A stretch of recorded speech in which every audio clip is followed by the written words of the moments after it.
அன்பானவர்களே, அன்பு வணக்கங்கள். உங்க வாழ்க்கையில எந்த ஒரு செயல் செய்வதற்கும், எந்த ஒரு காரியத்தை செய்வதற்கும் பல தடைகள் இருப்பதாக நீங்களே ஒரு கற்பனையை செய்து கொள்கிறீர்கள். என்னங்க, ஒரு வேலைக்கு போகணும்னு நினைக்கிற என் குடும்பத்தாரே அதற்கு தடையா இருக்கிறாங்க. அந்த வேலையா? அதுக்கு போகாத, அது உனக்கு ஏற்ற வேலை இல்லை. அட, நம்ம குடும்பத்துக்கு ஏற்ற வேலை இல்லப்பா. ஊர்ல உலகத்துல ஒரு மாதிரி பேசுவாங்க. அப்படி என்னுடைய குடும்பத்தாரே தடையாக இருக்கிறார்கள். நான் என்ன செய்வது? சரி, ஒரு படிப்பு படிக்கலாம்னு நினைச்சா என் நண்பர்கள், அதுவா? அது சரியான படிப்பே கிடையாது, அது உனக்கு ஃபியூச்சரை நல்லா இருக்காது, அதனால நீ அதை தேர்ந்தெடுக்காத என்று என் நண்பர்களே எனக்கு தடையாக இருக்கிறார்கள். சரி, வேற எதனா தொழில் செய்யலானாலும் தடையா இருக்கிறாங்க. அந்த தொழிலா? அதுல நிறைய முதல் போட்டு லாஸ் ஆனவங்க தான் நிறைய பேர் என்று என்னுடைய உறவினர்களே தடையா இருக்கிறாங்க. சரி, ஏன்பா கல்யாணமே ஆகாத இருக்குது? அது ஏதோ திருமண தடைன்னு சொல்றாங்க. அதுக்கு நேரம் சரியில்லையா, காலம் சரியில்லையா, அது குரு கடாட்சம் இல்லையா என்று பலர் பலவிதமான தடைகளை சொல்கிறார்கள். ஆனா இதற்கெல்லாம் மேல வேற ஒருத்தர் சொல்றான், எனக்கு என் மனமே தடையாக இருக்குதுங்க. மற்றவன் சொல்றானா இல்லையோ, இது செய்தா தப்பா போயிடுமா, இது நமக்கு கை கூடுமா, இதுல நம்மால வெற்றி பெற முடியுமா, என் மனமே எனக்கு தடையாக இருக்கிறது. இன்னும் சொல்ல போனா என் குணமே அதற்கு தடையா இருக்கு. ஏன்னா என்னுடைய குணத்திற்கும் அதற்கும் ஒத்து வராது. என் குணம் சாப்பிட்டு, அவங்க ரப்பா இருக்கிறாங்க, நடைமுறை பாவனையில ரப்பா இருக்கிறாங்க, அவங்க பேச்ச ஒரு அதிகார தோரணையா இருக்கு. அந்த பெண்ணை அந்த மாப்பிள்ளையை போய் கட்ட சொல்றீங்களே என்று என்னுடைய குணமே எனக்கு தடையாக இருக்கிறது. பத்தாத்துக்கு உனக்கு கிரகம் சரியில்லைப்பா, உனக்கு கோள்கள் ஒத்துழைக்கலப்பா, உன் கிரகமே உனக்கு தடையா இருக்குப்பா, உன் கோள்கள் உனக்கு ஒத்துழைக்காத அது ஒரு தடையா இருக்குப்பா. ஆனா பல பேர் என் ஜாதகத்தை பார்த்து அவன் ஒரு தடையை போடுறான். இப்படி வாழ்க்கையில உங்களுக்கு எவ்வளவு தடைகள் இருக்கிறது பாத்தீங்களா? ஒண்ணு மனத்தடை, குணத்தடை.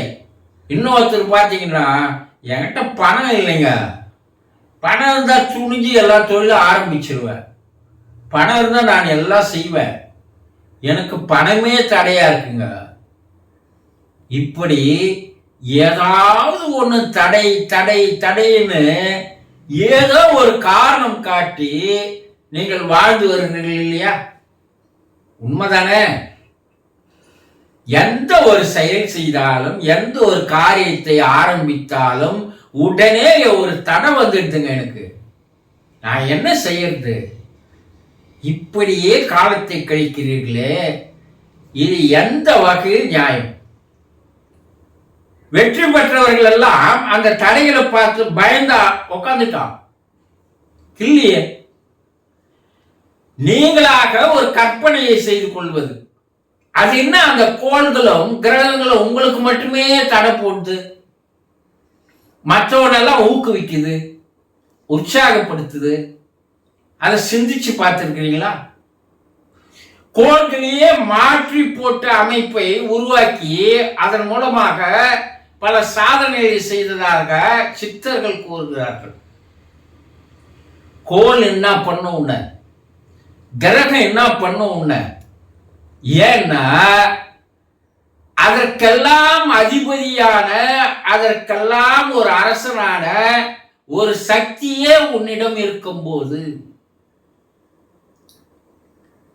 எந்த தடைகள் வந்து என்ன பண்ணிடும், அந்த தடைகளை எல்லாம் உடைத்து எறியக்கூடிய ஒரு சக்தி உங்ககிட்ட இருக்குதுன்னு தெரியாத காரணத்தினால்தான் என் குடும்பம் தடை சொல்லுது, என் உறவினர் தடை சொல்றாங்க, எனக்கு நேரம் தடையா இருக்குது, காலம் தடையா இருக்குது, கோள்கள் தடையா இருக்குது, ஜாதகம் தடையா இருக்குது, என்னென்ன ரீல் விடுறீங்க, எவனோ சொல்றத நம்புறீங்களே, உங்களை நீங்கள் நம்பி இருக்கிறீர்களா?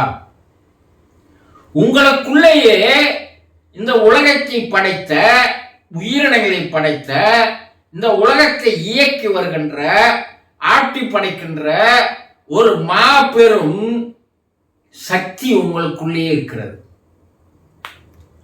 அந்த சக்தி எல்லா தடைகளையும் உடைத்தெறியக்கூடிய ஆற்றல் கொண்டது. எப்போது நீங்கள் உங்களுக்குள்ள இருக்கிற அந்த சக்தியை உணர்ந்து கொள்கிறீர்களோ, எப்போது அந்த சக்தி நமக்குள்ள இருக்குது என்ற ஒரு மன தைரியம் உங்களுக்கு வருகிறதோ, அப்போது எதிரில் வருகின்ற தடைகளை எல்லாம் உடைத்தெறிந்து விடக்கூடிய ஒரு ஆற்றல் உங்களுக்கு வந்து விடுகிறது. துணிந்தவனுக்கு துக்கம் இல்லை என்று சொல்வார்கள் இல்லையா? துணிந்தவன் தான் வாழ்க்கையில வெற்றியை பெறான். பார்க்கலாம், ரெண்டுத்துல ஒண்ணு, எந்த தடை என்ன பண்ணிடும். வெற்றியாளர்கள் எல்லாம் இப்ப உனக்கு கிரகம் சரியில்லாத இருந்தது, நீ எப்படி ஜெயிச்சன்னு போய் கேட்டேன்னா அதை பற்றி எல்லாம் நான் கவலைப்படவே இல்லை. என்னுடைய நோக்கம், என்னுடைய குறிக்கோள், என்னுடைய லட்சியம், என்னுடைய லக்கு ஒன்றை பற்றியே இருந்தது. எதை பற்றியும் எனக்கு கவலை இல்லை. போய் பாரு, கேட்டு பாருங்க.